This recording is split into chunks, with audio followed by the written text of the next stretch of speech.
ሰሞኑን ይሄን ጫማ ፌስቡክ ላይ እና ቲክቶክ ላይ ሲንሸራሸር እያያችሁት ነው።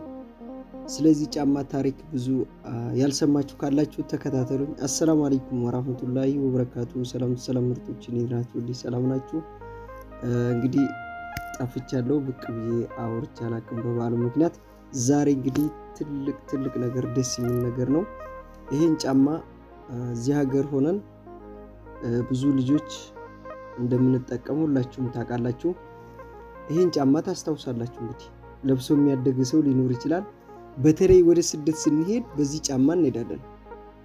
በዚህ ጫማ እዛው ሳውዲ አረቢያ ነው የሚጣለው። የምሬ ነው።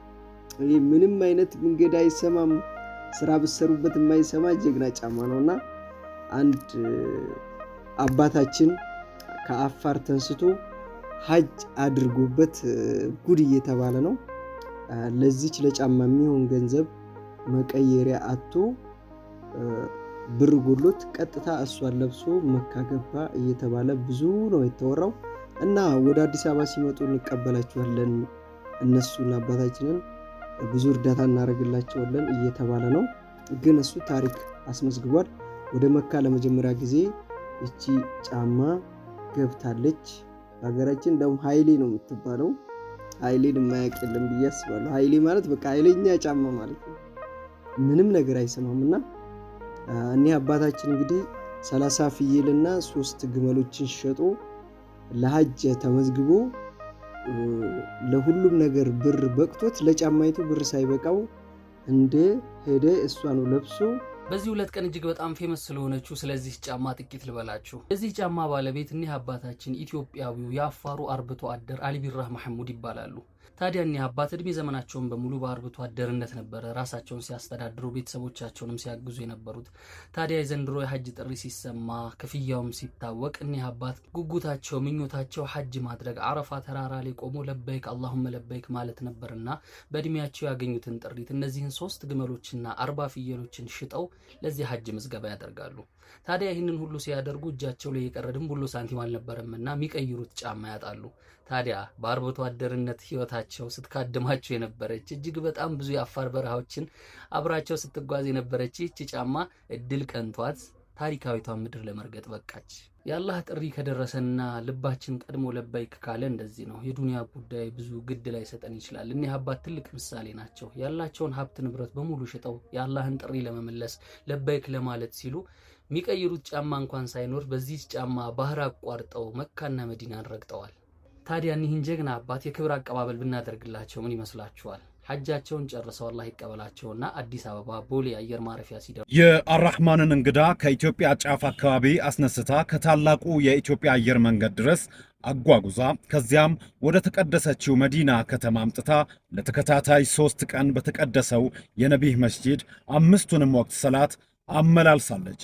ይህቺ ሸበጥ አቡ መርየም እንደጻፈው እንደወረደ ይህንን ታሪክ ልንገራችሁ። ከዚያም የበቂህ መካነ መቃብርን፣ ተአምረኛውን የእሁድ ተራራን፣ በታሪክ የመጀመሪያ የሆነውን ቁባ መስጂድን አስጎብኝታለች። የመዲናን ቆይታን ካስጨረሰች በኋላ በዙልሁለይፋ የሂራም ክልል ላይ የኡምራና የሐጅ ስራን ለበይክ አስብላ ወደ ተከበረው የአላህ ቤት አምጥታ ከአባን 7 ጊዜ አዙራም 7 ጊዜ ሶፋና መርዋን አስሩጣም የጁምዓ ሰላትን በተከበረው መስጂድ ለመስገድ ከሆቴል 5.7 ኪሎ ሜትር በእግር አስጉዛ የመስጂዱ 2ኛ ፎቅ ኮሊደር ላይ እንዳጠፋ ፊት ለፊት ቁጭ ተደርጋለች። ዛሬ ደግሞ እስልምናና ዲሲፕሊን በተመለከተ የሆነ ነገር ልበላችሁ። አሰላሙ አለይኩም ወራህመቱላሂ ወበረካቱ። እንዴት ናችሁ ሙስሊም ወንድምና እህቶች፣ እንዲሁም ኢትዮጵያዊ ወገኖቻችን ሁሉ ሰላም ነው? አልহামዱሊላህ ረብል ዓለሚን ጋር ሁሉ ሰላም ነው። ምንድነው እስልምናና ዲሲፕሊን ከታዘብኩት በጣም የገረመኝ ነገር እንግዲህ እንደምታውቁት እኔ ጥቂት ጊዜያትም አመታትም ቢሆን በውትድርና ቤት ያለፍኩ ሰው ነኝ። በጣም ለስርዓትና ዲሲፕሊን ሰው ነኝ። በጣም በህግና በስርዓት በጣም እማምን ሰው በዛ በሰለጠነ ህግና ስርዓት መኖር አለበት ብዬ በጣም የምሞግት እንደዛ አይነት ሰው ነኝ። በጣም ነው ህግ ማከብረው ስርዓት የምወደው እና በወታደር ቤት ሰልፍን ስትሰለፉ በፖሊስ ወይም በወታደር ቤት እነዛን ሰልፍ መልክና ቅርጽ ለማስያዝ ውበት ያላቸው ነገሮች የምታዩት ሚሊተሪ ቤት ነው። ያንን የሰልፍ ስርዓት ግን ለማምጣት በጣም ረጅም ወራትና ዓመታት መማር ይጠይቃል። እንደዛም ሆኖ ደግሞ ግድፈት ይኖረዋል። ሄዶ በዚህ ግባ፣ በዚህ ውጣ፣ በዚህ ተስተካከል ምናምን የሚልህ የሚገስጽህ የሚመክርህ ሰው አለ። እስልምና ዲሲፕሊን ጋር በተመለከተ ሁለት ነገር ጠቆሜ ልንገራችሁ። ብዙ ነገር ቢሆንም ሁለት መሰረታዊ ነገሮች ዕውቀትንና ሶላት ላይ ለመቆም የሚደረጉ ነገሮች ላይ አንድ ሙስሊም መስጊድ ውስጥ ገብቶ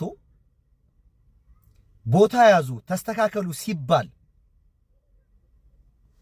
አንድ ጊዜ ብቻ ነው የሚናገረው ኢማሙ ወይም ከፊት የሚያሰግደው አንድ ጊዜ ብቻ ነው የሚናገረው። ተስተካከሉ ክፍተት ዝጉ የምትል ቋንቋ አወጣ። the next step ድምጽ የሚባል ይጠፋል። ሁሉ ሰው ቦታውን ይዘታል። ክፍት የሚባል ቦታ አታዩ። ሶላት ማለት እንግዲህ ፈጣሪ ግዴታ አድርጎ ካስቀመጣቸው ዋና ነገር ነው። ከአምስቱ ነገር አንደኛውና ዋነኛው ነገር ነው። በየትኛውም የእምነት ክፍል በየትኛውም ዕውቀት ደረጃ ያለ ሙስሊም ሰላት ላይ ያን ድምጽ ሰማ ማለት ሲሪየስ ነው። በቃ ሰልፍ ይዛሉ።